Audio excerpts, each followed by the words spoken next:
Oke, selamat pagi adik-adik semua. Kita bersyukur ya, kita bisa datang beribadah kepada Tuhan ya di hari Tuhan ini.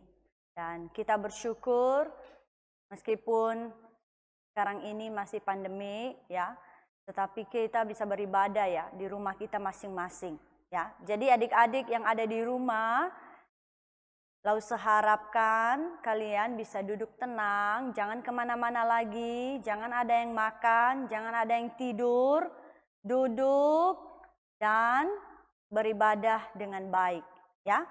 Oke, kita beribadah di hadapan Tuhan dan biarlah Tuhan melihat kita dan menemukan kita seorang yang beribadah di hadapannya dengan baik, ya. Oke, kita akan memulai ibadah kita dengan menyanyikan Mars Sekolah Minggu. Semuanya bernyanyi ya, Mars Sekolah Minggu. Sekolah Minggu, sekolah Minggu, rumah kanak-kanak semua. Bakti Allah, cinta bangsa, hidup baru sukaria. Belajarlah kitab suci, cinta Tuhan gereja maju. Jalankanlah perintahnya, muliakan sepanjang hidup. Sekolah Minggu, markas kanak-kanak semua. Cari jiwa maju terus, besar jadi tentara Kristus. Belajarlah kitab suci, cinta Tuhan gereja maju. Jalankanlah perintahnya, muliakan sepanjang hidup. Kita mau berdoa ya, satu lipat tangan semuanya. Mari kita nyanyikan satu lipat tangan. Satu lipat tangan, dua tutup mata, tiga tunduk kepala, empat kita berdoa. Semuanya lipat tangan, tutup mata, tunduk kepala, mari kita berdoa. Tuhan Yesus, kami bersyukur di pagi hari ini, di hari kudus Tuhan, kami boleh datang untuk beribadah kepada Tuhan. Kami bersyukur atas segala penyertaan Tuhan kepada kami semua di dalam hari-hari yang telah kami lalui. Sehingga kami bisa datang kepada Tuhan di pagi hari ini untuk beribadah. Kami mau menyerahkan ibadah ini ke dalam tangan Tuhan. Biarlah Engkau yang menolong kami bisa beribadah dengan baik, bisa memuji Tuhan dengan sukacita dari hati kami, dan juga bisa mendengarkan firman Tuhan. Dan kami bisa menerima firman Tuhan dengan baik. Dan kami juga berdoa ya Tuhan untuk anak-anak sekolah minggu yang beribadah di rumah masing-masing. Tolong mereka Tuhan untuk bisa fokus dan bisa beribadah dengan baik di hadapan Tuhan di pagi hari ini. Kami juga menyadari ya Tuhan, kami adalah manusia yang berdosa. Tuhan ampuni kami dari segala dosa-dosa kami. Dan biarlah Engkau yang melayakkan kami bisa beribadah kepada Tuhan di saat ini. Kami menyerahkan ibadah kami ini ke dalam tangan-Mu ya Tuhan. Biarlah Engkau yang memimpin kami dari awal, pertengahan, hingga akhirnya nanti. Ampuni kami sekali lagi dari segala dosa-dosa kami. Kami menyerahkan semuanya ini hanya di dalam nama Tuhan kami Yesus Kristus. Kami telah berdoa dan mengucap syukur. Amin. Oke, kita akan melanjutkan ya puji-pujian kita. Kita nyanyikan taat. Ya, mari kita nyanyikan bersama-sama. Semuanya bernyanyi ya. Oke.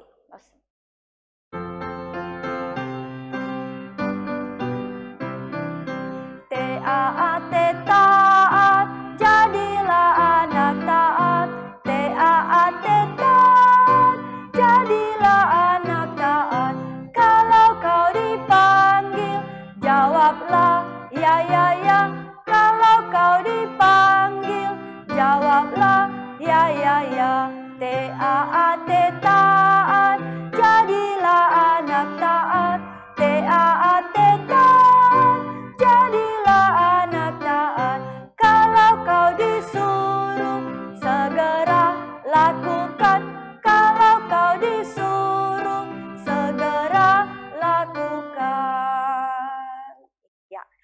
pujian ini mengajarkan kepada kita apa? Bahwa kita sebagai anak-anak Tuhan harus taat kepada Tuhan, ya. Nah, bukti kita taat kepada Tuhan, kita taat kepada siapa? Kepada orang tua kita, kepada lause-lause kita, kepada guru-guru kita, ya. Nah, karena Tuhan meminta kita untuk taat kepada mereka juga, ya. Nah, dikatakan kalau dipanggil kita harus jawab apa? Jawab tidak, Gak boleh. Kita harus jawab ya. Ya. Dan apa dikatakan di ayatnya yang kedua? Kalau kau disuruh. Apakah kita boleh malas-malasan dan gak mau lakukan? Tidak ya. Kita sebagai anak-anak Tuhan harus segera melakukannya. Ketika orang itu mengatakannya, kita coba untuk melakukannya pada saat itu juga. Ya. Nah, kita nyanyikan sekali lagi ya. Pujian ini dengan sukacita. Sebenarnya ada gerakannya ya. Oke. Nah, jadi kalau ada adik-adik yang tahu gerakannya bisa bergerak ya sambil bernyanyi. Oke? Oke, Lause Christine.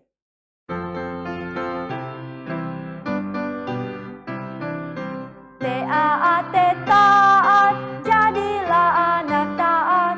Taat, taat, jadilah anak taat. Kalau kau dipanggil, jawablah ya. Kalau kau dipanggil, jawablah ya. Taat, taat, jadilah anak taat. Taat, taat, jadilah anak taat. Kalau kau disuruh, segera lakukan. Kalau kau disuruh, segera lakukan. Kiranya kita semua ya adik-adik bisa menjadi anak yang taat kepada Tuhan. Kita melanjutkan pujian terakhir, percaya dan patuh. Pujian yang kedua ya, bukan yang terakhir. Ya, percaya dan patuh. Mari kita nyanyikan bersama-sama.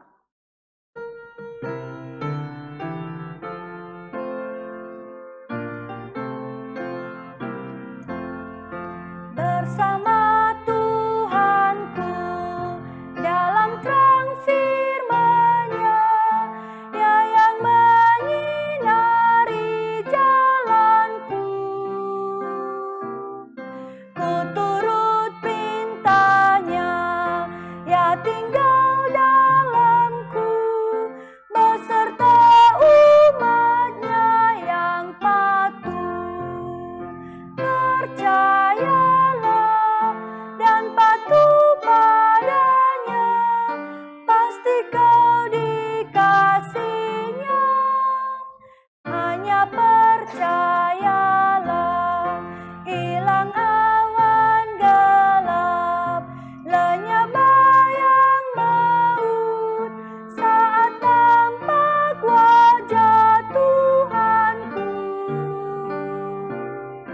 Hilanglah bimbangku, lenyap air mataku, percaya dan patuh padanya. Percayalah dan patuh padanya, pasti kau dikasihi-Nya. Hanya percayalah. Sama ya, pujian ini juga pujian KPPK ya, mengajarkan kepada kita, kita harus percaya. Ketika kita percaya, setelah percaya kita harus patuh, taat ya kepada Tuhan kita. Lagu selanjutnya yaitu Allah Maha Kuasa ya. Adik-adik, mari kita tetap memuji Tuhan ya dengan sukacita ya. Jangan malas memuji Tuhan ya. Mari kita nyanyikan Allah Kuasa, lagu terakhir.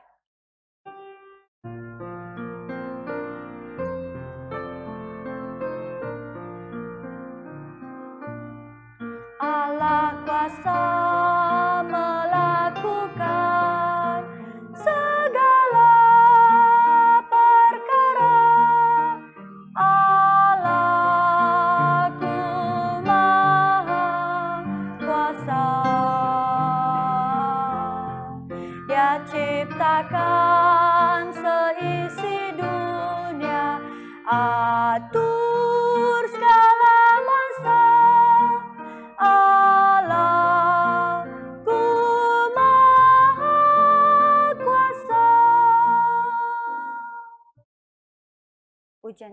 mengajarkan kita bahwa Allah yang kita percaya ini adalah Allah yang Maha Kuasa ya. Artinya Maha Kuasa, Dia mampu melakukan segala sesuatu ya, segala perkara. Dan Dialah yang mengontrol segala sesuatu yang ada di dunia ini ya. Jadi apapun yang terjadi di dalam kehidupan kita adik-adik tidak terjadi secara kebetulan ya. Semuanya sudah ditetapkan oleh Tuhan. Dan semua ketetapan Tuhan itu baik. Nah, menurut kita kadang nggak baik, tapi ujungnya setelah kita menyadarinya semuanya baik ya. Baik untuk kita. Karena Tuhan tahu yang terbaik dan memberikan yang terbaik kepada kita ya.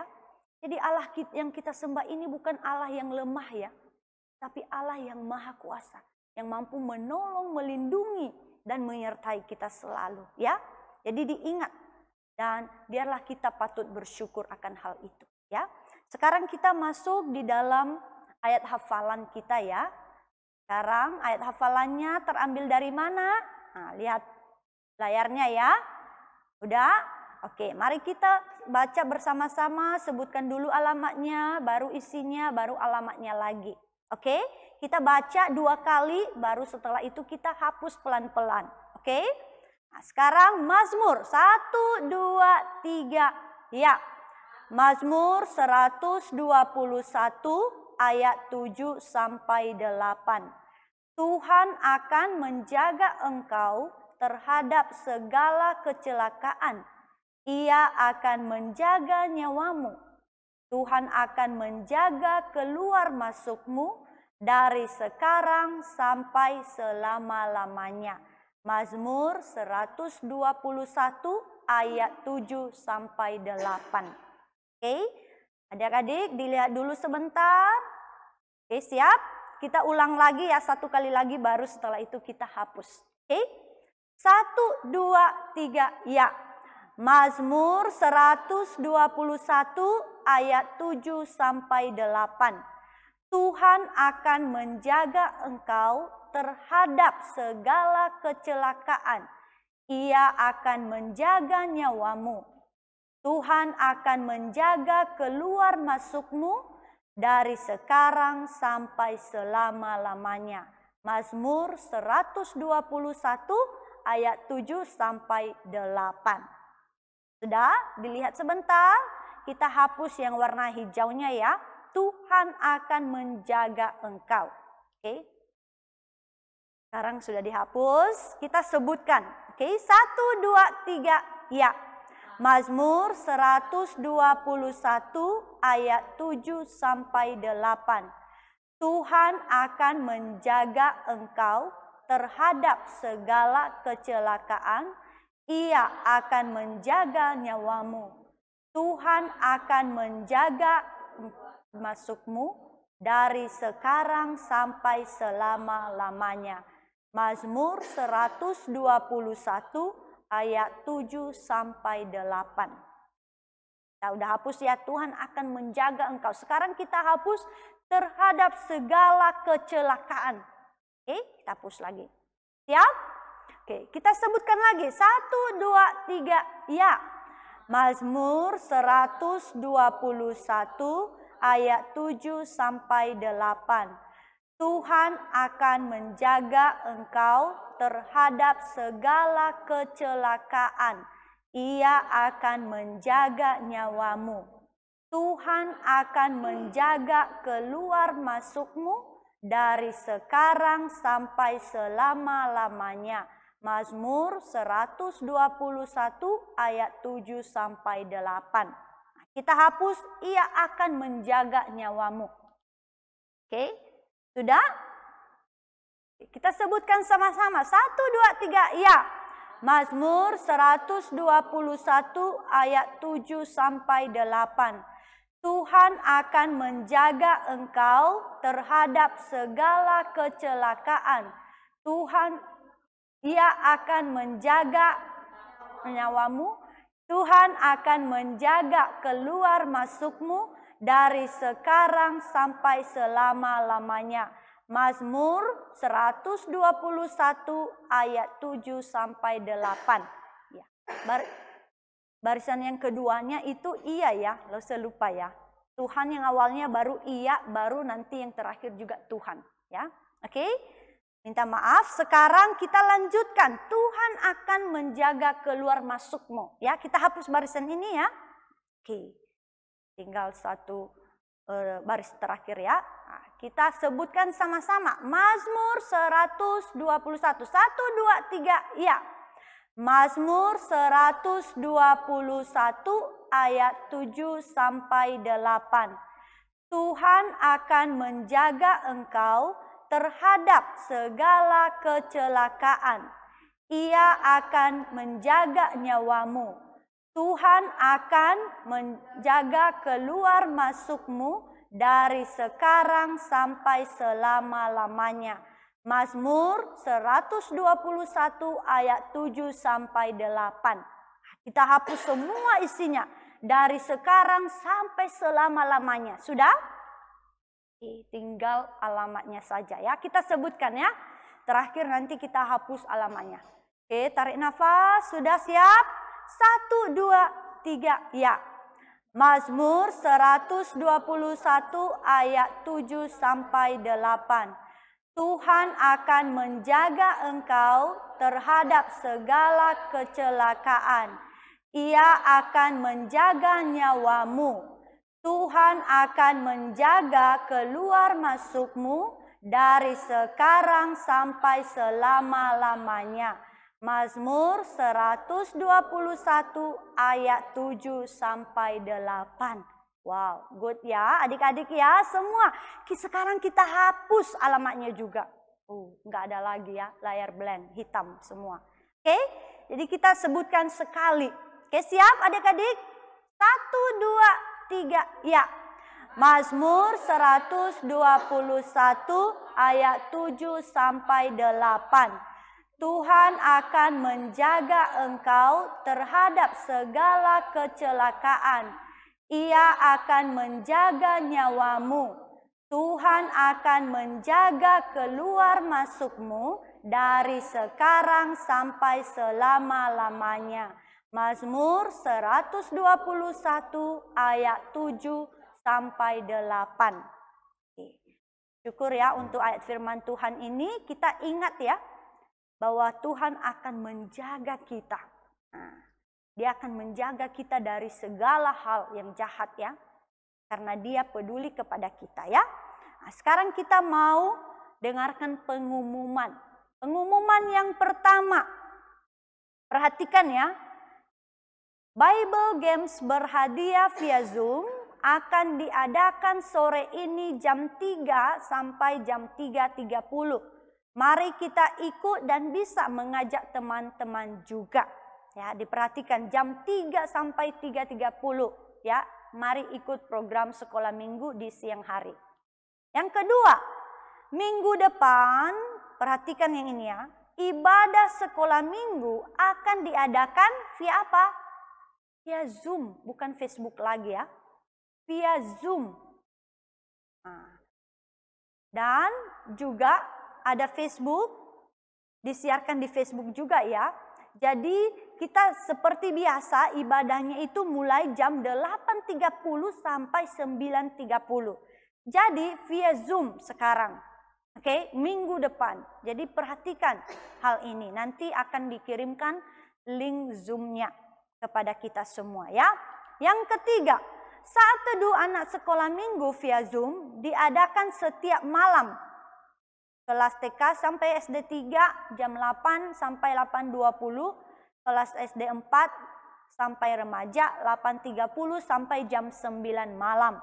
Mari semuanya ikut bersaat teduh bersama-sama.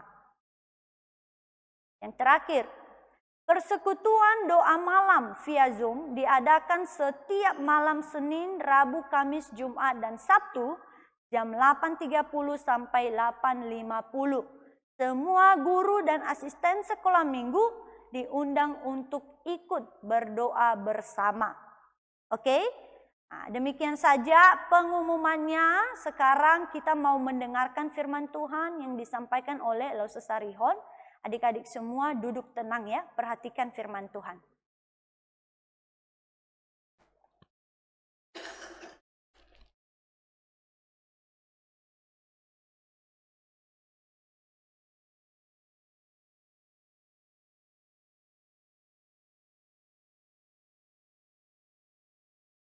Oke, adik-adik semua, bersyukur ya kita semua sudah memuji Tuhan ya, selesai memuji Tuhan, bersyukur. Dan saat ini kita mau mendengarkan firman Tuhan. Oke, mari kita terlebih dahulu berdoa sebelum kita mendengarkan cerita firman. Kita berdoa bersama-sama. Bapa di sorga, kami kembali mengucap syukur kepada Tuhan untuk kebaikan Tuhan kepada kami semuanya. Di hari Minggu ini kami bersyukur bisa beribadah kepada Tuhan. Terima kasih ya Tuhan untuk kesempatan yang terus Tuhan berikan kepada kami untuk bisa mencari Tuhan dan juga belajar firman Tuhan. Pada saat ini kami mau mempersiapkan hati kami, mempersiapkan pikiran kami supaya bisa mendengarkan firman-Mu. Tolong kami Tuhan, bisa duduk dengan tenang, bisa fokus mendengarkan cerita firman Tuhan yang akan disampaikan kepada kami semua. Bantu kami juga bisa menjadi anak-anak yang mau melakukan firman-Mu di dalam kehidupan kami. Terima kasih ya Tuhan, berkati kami di jam pendengaran firman-Mu. Ampuni kami dari setiap dosa kami, di dalam nama Tuhan Yesus kami berdoa. Amin. Adik-adik ya, kita akan mendengarkan cerita firman Tuhan. Pastinya cerita firman Tuhan diambil dari buku Alkitab ya. Ingat, dari Alkitab. Oke, firman Tuhan hari ini judulnya apa? Belajar untuk mempercayai dan menaati Allah. Nah, firman Tuhan ini diambil dari cerita di kitab Bilangan pasal 13 dan pasal 14. Ya. Nah, apa tujuannya? Tujuannya pastinya kita harus apa? Mengerti, melalui pelajaran nanti kita harus mengerti bagaimana kita mempercayai Allah sepenuhnya ya di dalam hidup kita. Dan juga bukan hanya percaya, tapi juga harus mau taat kepada Tuhan. Nah, lihat adik-adik gambar yang ada di layar ya. Gambar apa itu? Itu gambar orang Israel. Jadi kita sudah mendengarkan cerita orang Israel di mana mereka keluar dari tanah Mesir. Nah, sudah melakukan perjalanan yang sangat panjang. Nah, saat ini mereka dikatakan hampir mencapai tanah perjanjian itu, tanah Kanaan ya, tanah yang Tuhan janjikan kepada mereka. Nah, tanah ini kata Tuhan adalah tanah yang apa? Berlimpah-limpah susu dan madunya. Apa ya maksudnya Lause? Artinya tanah ini, tanah yang Tuhan berikan ini adalah tanah yang sangat subur. Ya, tanah yang sangat baik. Tanah yang Tuhan berikan kepada orang Israel, bangsa Israel. Nah, jadi coba kita mau Lause tanya ya, bagaimana ya perasaan mereka ketika mereka mengetahui hampir tiba saatnya mereka akan memasuki tanah perjanjian ini. Pastinya apa? Mereka senang ya, senang, ada perasaan senang. Kenapa? Karena sudah begitu lama mereka mengembara di padang gurun dan juga berbulan-bulan ya, berbulan-bulan mereka berkemah ya, tinggal di kemah. Saat ini Tuhan menuntun mereka akan memasuki tanah perjanjian itu. Tanah yang akan menjadi tempat tinggal mereka. Pasti mereka senang ya. Tapi mereka juga kemungkinan ada merasa takut. Takut karena apa? Karena ini adalah tempat baru bagi mereka. Tanah Kanaan adalah tanah yang baru yang akan mereka miliki.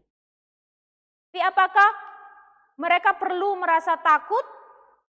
Walaupun itu tempat baru bagi mereka, perlukah mereka merasa takut? Tidak perlu ya, tidak perlu. Kenapa? Karena Tuhan akan membawa mereka ke sana. Tuhan yang berjanji akan memberikan tanah itu. Dan Tuhan sendiri yang akan menolong mereka, yang akan beserta dengan mereka. Jadi mereka tidak perlu takut untuk memasuki tanah perjanjian ini. Tanah yang baru yang akan mereka miliki. Jadi Tuhan datang berfirman kepada Musa. Tuhan mengatakan ya di dalam Bilangan pasal 13 ayat 1. Apa yang dikatakan Tuhan? Katakan suruhlah ya beberapa orang untuk mengintai tanah Kanaan. Jadi dari setiap suku dipilihlah pemimpin-pemimpin mereka. Tapi adik-adik ya, di dalam kitab yang lain ya, di kitab Ulangan pasal 1 ayat 21 sampai 23 dikatakan ya, bahwa ide untuk mengintai tanah Kanaan ini adalah ide dari orang-orang Israel sendiri. Karena Tuhan mengatakan kepada mereka sudah menyerahkan negeri itu. Jadi mereka hanya maju dan menduduki negeri itu. Berperang ya, menduduki negeri itu. Tapi mereka punya ide dan datang kepada Musa. Mereka mengatakan ya, di dalam firman Tuhan dikatakan, mereka bilang kepada Musa, mari, nah kita suruh ya beberapa orang untuk apa? Untuk menyelidiki negeri itu, negeri yang akan kita miliki itu. Nah, jadi biar orang-orang itu membawa kabar kepada kita, di mana nanti jalan yang harus kita lalui. Baru bagaimana nanti dengan mereka harus membawa kabar bagaimana dengan kota-kota yang akan mereka datangi. Ya. Jadi mereka punya ide ini, orang Israel punya ide ini. Jadi Musa katanya memandang itu baik. Makanya Musa memilih 12 orang ya dari setiap suku untuk diutus mengintai tanah perjanjian. Nah, jadi Musa ya lihat di dalam gambar memilih ada 12 orang itu ya, 12 orang. Jadi mereka harus menjelajahi tanah perjanjian itu dan nanti mereka harus membawa laporan kepada mereka. Oke? Jadi orang-orang yang dipilih dicatat di dalam Alkitab nama-namanya. Nah, kita lihat namanya siapa ya? Namanya Syamua, Safat, Kaleb, Yigal, Hosea. Hosea ini kita kenal juga yang adalah Yosua ya. Dan Palti, Galdiel, Gadi, Amiel, Setur, Nahbi, dan Guel. Jadi inilah nama-nama mereka. Inilah orang-orang yang dipilih untuk mengintai tanah perjanjian. Kemudian mereka berkumpul. Sebelum mereka pergi, Musa mengumpulkan mereka. Musa mau memberitahukan apa yang harus mereka lakukan ya. Jadi yang pertama, mereka harus mengamati keadaan negeri itu, dikatakan ya. Mereka harus melihat bangsa apa dan seperti apa mereka. Apakah mereka orang-orang yang kuat atau orang-orang yang lemah? Nah, yang kedua, mereka harus melihat apakah jumlah mereka itu sedikit atau banyak. Kemudian mereka harus melihat negeri itu. Apakah negeri itu baik atau buruk? Nah, kemudian mereka harus melihat bagaimana kota-kotanya. Apakah mereka tinggal di luar, di tempat yang terbuka, atau mereka tinggal di tempat yang berkubu. Kemudian apalagi? Mereka harus melihat keadaan tanahnya. Apakah tanahnya itu gemuk atau kurus? Nah, artinya gemuk atau kurus itu, gemuk artinya subur. Kurus artinya atau tanah itu tidak subur atau kering. Ya.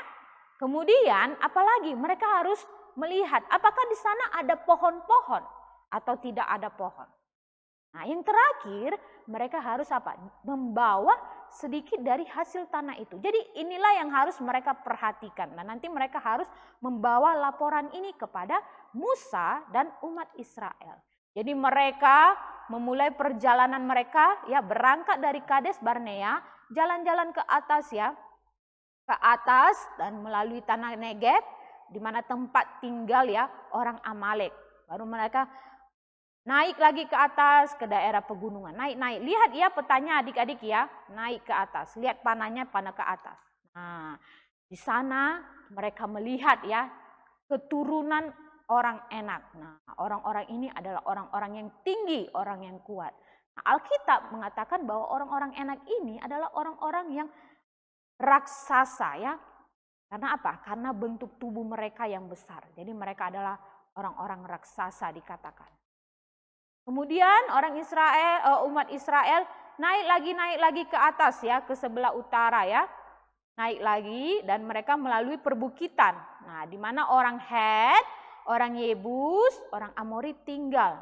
Kemudian di sekitar Sungai Yordan, di situ ya, dan Danau Galilea.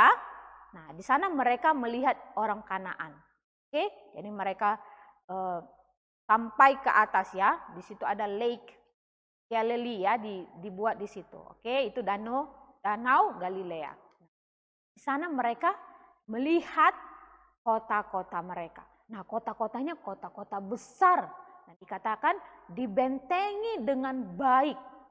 Wah, kita sudah melihat ya, kota-kota di tanah perjanjian. Kemudian mereka melanjutkan lagi perjalanan naik ke atas, ke utara. Nah, sampailah mereka ke ujungnya ya, di Rehob ya. Ujung mereka mengintai di Rehob. Kemudian setelah itu mereka kembali lagi ya ke bawah untuk melakukan perjalanan pulang mereka. Oke, sampailah mereka di suatu tempat. Nah, lihat adik-adik, ada gambar orang pengintai, para pengintai, dan ada di situ buah anggur ya. Di sini apa yang terjadi?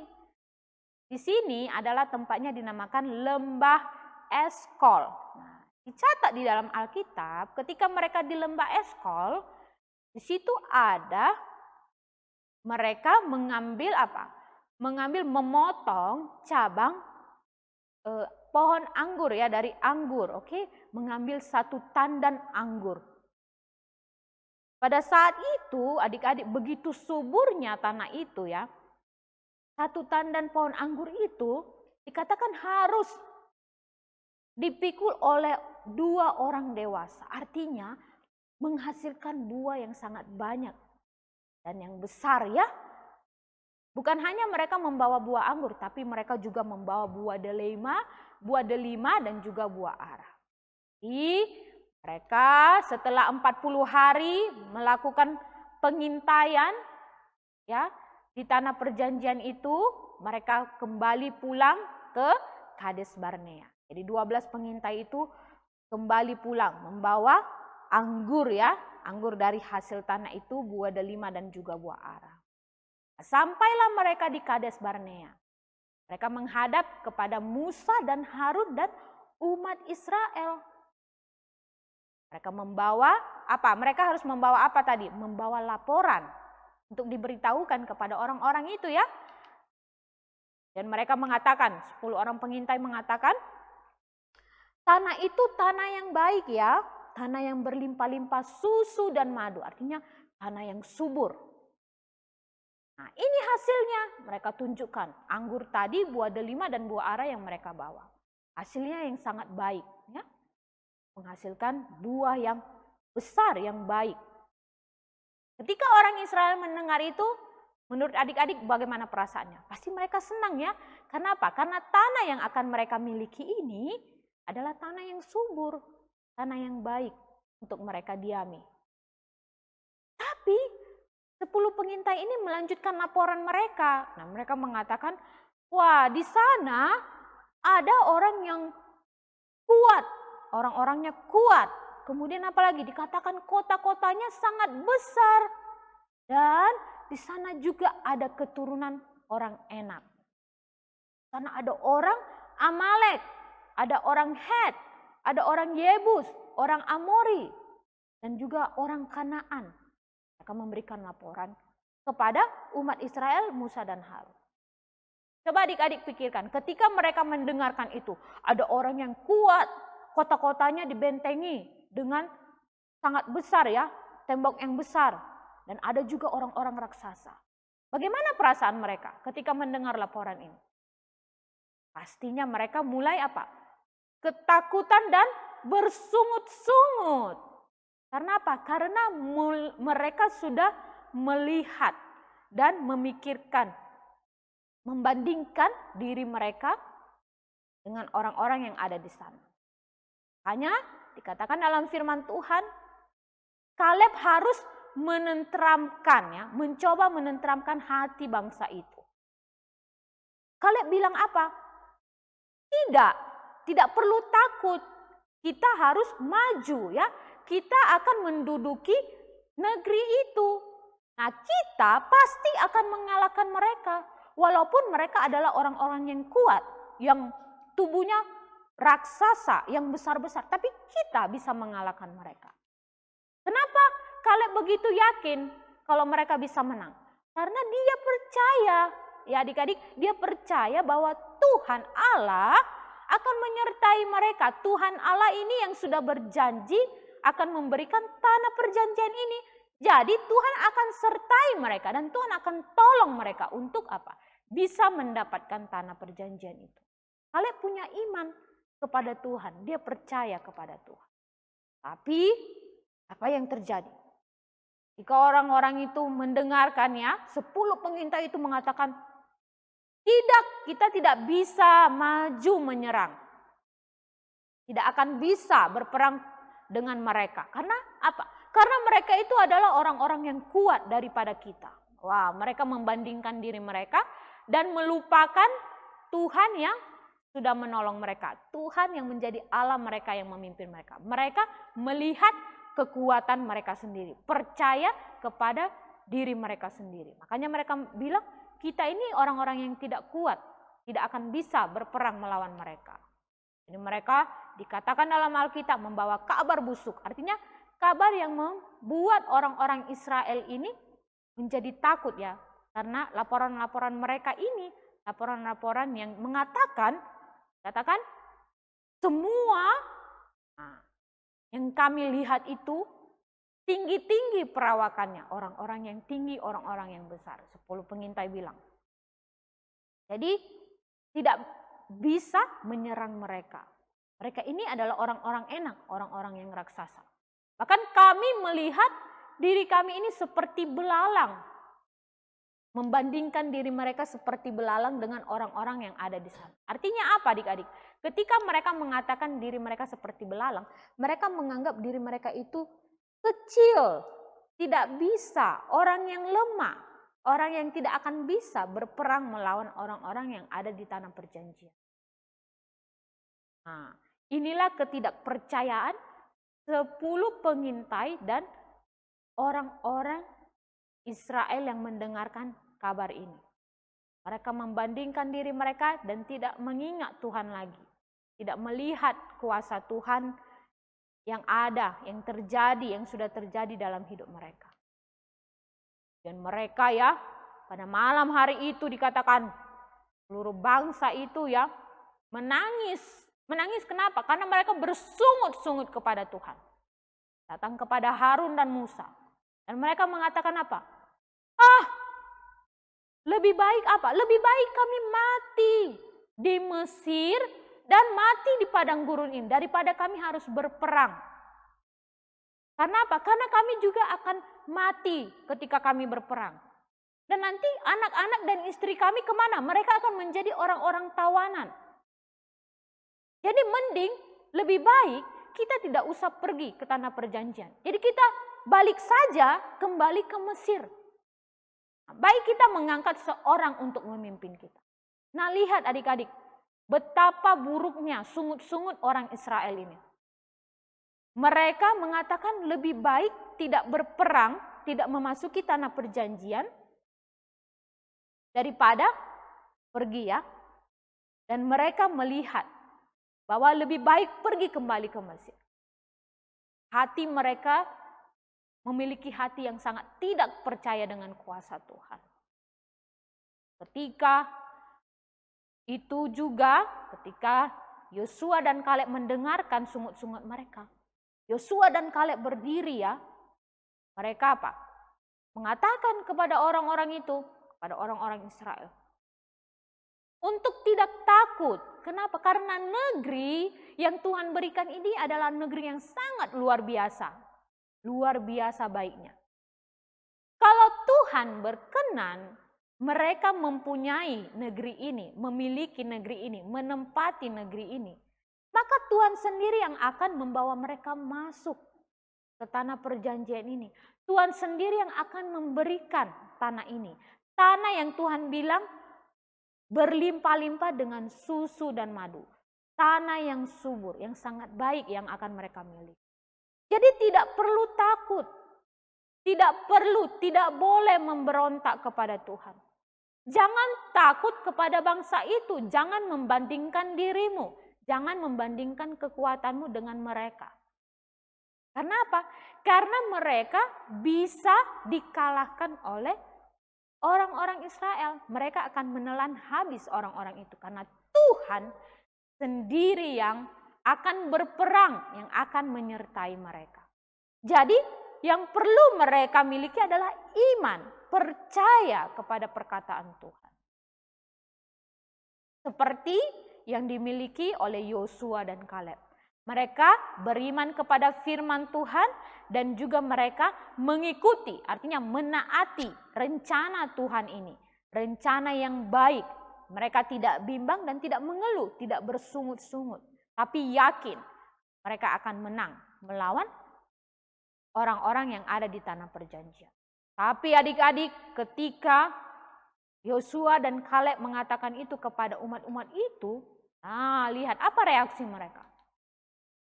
Mereka mengancam Yosua dan Kaleb dan mengatakan akan melontari mereka dengan batu. Melempari mereka dengan batu.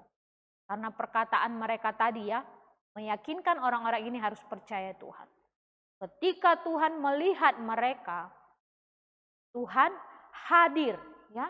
Dikatakan kemuliaan Tuhan hadir ya di kemah pertemuan. Kemah pertemuan itu adalah kemah suci ya yang sudah kita pelajari. Jadi Tuhan hadir kenapa? Karena Tuhan sangat tidak suka ya dengan apa? Orang-orang Israel ini. Karena mereka tidak percaya kepada Tuhan dan sekarang mereka mau melakukan apa? Kejahatan kepada Yosua dan Kaleb. Mereka melihat kemuliaan Tuhan. Lihat adik-adik, di situ ada lingkaran ya warna merah. Nah itu adalah kemah pertemuan atau kemah suci itu. Tuhan hadir di situ. Tuhan berfirman kepada Musa. Apa yang Tuhan katakan? Hati Tuhan merasa sedih melihat umatnya yang tidak percaya kepadanya. Tuhan mengatakan, berapa lama lagi mereka ini harus menista, mereka tidak percaya kepada Tuhan. Berapa lama lagi tidak mau percaya kepada Tuhan. Walaupun mereka sudah melihat tanda, sudah melihat mukjizat yang Tuhan lakukan di Mesir, 10 tulah, di perjalanan mereka di padang gurun, ya, ketika Tuhan memberikan mereka makanan dan minuman. Tuhan sudah membuat tanda dan mukjizat ini. Tapi berapa lama lagi mereka tidak mau punya iman dan percaya kepada Tuhan. Karena ketidakpercayaan mereka, nah Tuhan mengatakan, aku akan memukul bangsa ini ya, mereka semua dengan penyakit sampar. Artinya akan melenyapkan mereka, membunuh mereka semua. Dan Tuhan mengatakan kepada Musa, dan Musa akan dipilih Tuhan dan dijadikan Tuhan menjadi bangsa yang besar dan bangsa yang kuat. Betapa sedih adik-adik, karena dosa orang-orang yang bersungut ini, mereka harus dilenyapkan. Nah, Musa datang kepada Tuhan. Dia memohon kepada Tuhan, berdoa kepada Tuhan. Supaya Tuhan apa? Berbelas kasihan dan mengampuni mereka. Musa mengatakan kepada Tuhan, Tuhan, jikalau kedengaran oleh orang-orang Mesir itu, Tuhan sendiri sudah membawa orang Israel keluar dari tanah Mesir. Tapi kalau mereka mendengar, Tuhan akan membunuh mereka, menghapuskan mereka semua. Nah, mereka akan menceritakan tentang itu kepada orang-orang yang ada di negeri ini. Dan orang-orang yang mendengarkan ini akan mengatakan bahwa Tuhan tidak berkuasa membawa bangsa ini masuk ke negeri yang dijanjikannya sendiri. Karena apa? Karena Tuhan membunuh mereka, menghukum mereka di padang gurun. Musa apa? Memohon kepada Tuhan supaya Tuhan memberikan belas kasihan, mengampuni mereka. Dia katakan ya, Musa katakan, kiranya kekuatan Tuhan itu nyata. Artinya apa? Kiranya Tuhan membawa mereka untuk masuk ke tanah perjanjian. Tuhan, Engkau adalah Allah yang penuh dengan kesabaran, panjang sabar. Tuhan yang penuh dengan kasih setia yang berlimpah-limpah. Jadi Tuhan, tolong ampuni bangsa ini. Tolong ampuni orang-orang ini. Tapi Musa mengatakan, ya benar Tuhan, walaupun mereka Tuhan ampuni, tapi kepada mereka yang tidak percaya, yang melakukan dosa di hadapan Tuhan, pasti apa? Mendapatkan hukuman. Mereka tidak akan bebas dari hukuman. Diampuni mereka Tuhan dari kesalahan mereka, dari pelanggaran yang mereka buat kepada Tuhan. Dan Tuhan mendengarkan doa Musa. Tuhan mengatakan kepada Musa, baik, Tuhan akan mengampuni mereka, mengampuni bangsa ini. Tapi ada hukuman bagi semua orang yang sudah melihat kemuliaan Tuhan, yang sudah melihat mukjizat yang Tuhan berikan ketika di Mesir, ketika di padang gurun. Nah, mereka yang mencobai Tuhan, yang tidak percaya kepada Tuhan ini, yang tidak mau mendengarkan perkataan Tuhan ini, nah, mereka ini menerima hukuman apa? Tidak akan masuk ke negeri yang Tuhan janjikan ini, yang Tuhan akan berikan kepada mereka. Ini hukuman mereka, tidak akan masuk ke tanah perjanjian itu. Jadi dikatakan Tuhan, segala sesuatu yang disungut-sungutkan orang Israel kepadaku telah kudengar. Jadi Tuhan mengatakan bahwasanya seperti yang dikatakan mereka di hadapanku, maka akan kulakukan kepada mereka. Artinya apa? Ingat nggak adik-adik? Tadi mereka bersungut-sungut dan mengatakan lebih baik mati di Mesir atau di padang gurun ini. Nah, Tuhan mendengarkan sungut-sungut mereka dan Tuhan akan melakukan itu. Tuhan akan apa? Tuhan akan mendengarkan dan akan melakukan itu. Dan orang-orang Israel ini akan mati.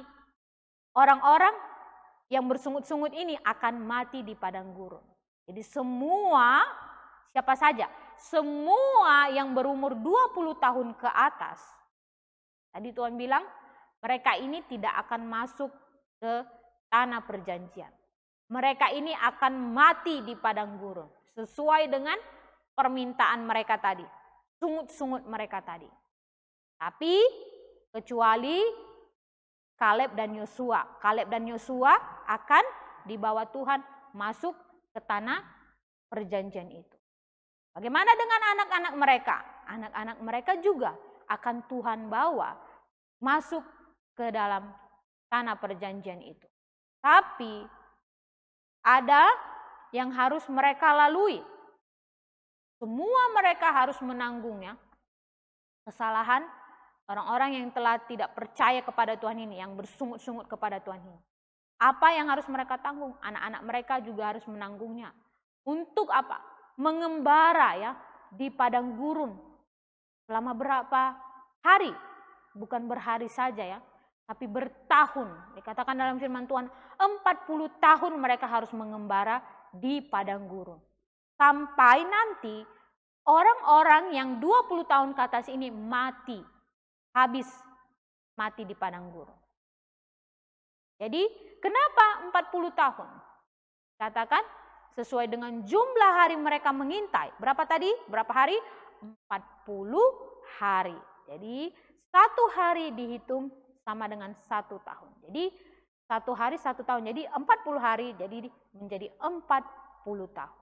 Jadi Tuhan mau menunjukkan kepada mereka bahwa Tuhan telah berbalik. Tidak bersama dengan mereka lagi. Karena mereka apa? Sudah tidak percaya kepada Tuhan. Jadi Tuhan akan melakukannya. Tuhan akan apa? Membunuh mereka di padang gurun itu. Dan mereka akan mati ya. Mereka akan mati di padang gurun. Jadi penghukuman, ingat adik-adik. Penghukuman kepada umat Israel itu selama 40 tahun. 40 hari ya tadi pengintaian mereka. Jadi 1 hari sama dengan 1 tahun. Makanya dapat jumlahnya 40 tahun. Tapi adik-adik harus tahu sebenarnya jarak Kades Barnea ke tanah perjanjian itu tidak membutuhkan waktu yang seperti itu. Karena hanya 186 kilometer. Kemarin Lausa sudah menghitungnya. Jadi kira-kira dari Gapi Batam ini sampai ke jembatan 6 Barelang. Kita lakukan perjalanan pulang pergi. Seperti itulah jauhnya dari Kades Barnea ke tanah perjanjian. Jadi itu tidaklah jauh ya adik-adik. Sudah dekat mereka untuk masuk. Tapi karena dosa mereka, mereka harus apa? Harus melakukan perjalanan selama 40 tahun. Yang seharusnya mereka butuh waktu hanya 11 hari aja melakukan perjalanan. Tapi Ketidakpercayaan membuat mereka jadi dihukum oleh Tuhan, mengembara di padang gurun selama 40 tahun. Nah, inilah penghukuman terhadap dosa mereka. Kemudian bagaimana dengan 10 pengintai? Karena mereka dikatakan Tuhan ya, lihat di situ adik-adik gambar yang ada. Karena mereka ya membawa kabar busuk, menyebabkan segenap umat ini bersungut-sungut. Jadi ke-10 pengintai yang ada diberikan Tuhan tulah kepada mereka. Dan mereka pun mati, mendapatkan hukuman dari Tuhan karena ketidakpercayaan mereka kepada firman Tuhan. Di semua umat Israel yang mendengarkan perkataan Tuhan itu, mereka menangis, menangisi diri mereka. Tapi mereka tidak bertobat. Karena keesokan harinya, apa yang terjadi adik? Mereka yang memberontak ini berpikir, tidak perlu kita pergi mengembara 40 tahun lah di padang gurun ini. Sekarang saja kita harus pergi berperang melawan mereka. Nah, lihat. Katakan ya, mereka memberontak, memutuskan untuk menyerang orang Amalek yang ada di utara, di perkemahan mereka itu. Mereka mau berperang. Mereka tidak mau mendengarkan perkataan Tuhan. Karena Tuhan sudah memutuskan 40 tahun mereka harus mengembara di padang gurun. Tapi mereka tidak mau mendengarkan dan mereka mau berperang melawan orang Amalek. Tapi apa? Musa mengatakan kepada mereka, kenapa kalian tidak mau menaati Tuhan? Sekarang pun tidak mau menaati Tuhan. Tuhan sudah memutuskan untuk mereka mati di padang gurun. Tapi kenapa tidak mau taat kepada Tuhan? Kalau pergi berperang melawan orang Amalek, tidak akan berhasil. Karena Tuhan tidak akan menyertai kalian untuk memerangi orang Amalek itu. Jadi kalau kalian pergi berperang, tetap pergi berperang, apa yang terjadi? Maka kalian akan dikalahkan oleh musuh kalian itu. Apakah mereka mendengarkan perkataan Musa? Tidak adik-adik ya. Mereka memilih untuk naik dan berperang melawan orang Amalek. Tapi Tuhan dan Musa, tabut perjanjian Tuhan dan Musa tetap tinggal di perkemahan, dikatakannya. Artinya apa? Tuhan tidak menyertai mereka, Tuhan tidak bersama dengan mereka. Jadi mereka pergi berperang. Apa yang terjadi? Apa hasil dari peperangan mereka? Apakah mereka menang? Mereka tidak menang. Karena orang Amalek dan orang Kanaan berhasil menyerang dan memukuli dan mencerai-beraikan mereka. Artinya apa? Mereka kalah.